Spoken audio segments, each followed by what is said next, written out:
Hey everyone, welcome back to our channel. Got credits on Alt? Here's how to use them for your next order.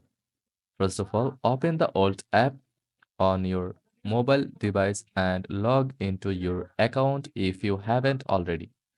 Browse your favorite restaurants or stores and add items to your cart as usual.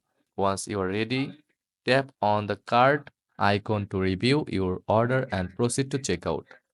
On the payment section, on the payment screen, you will see your available old credits.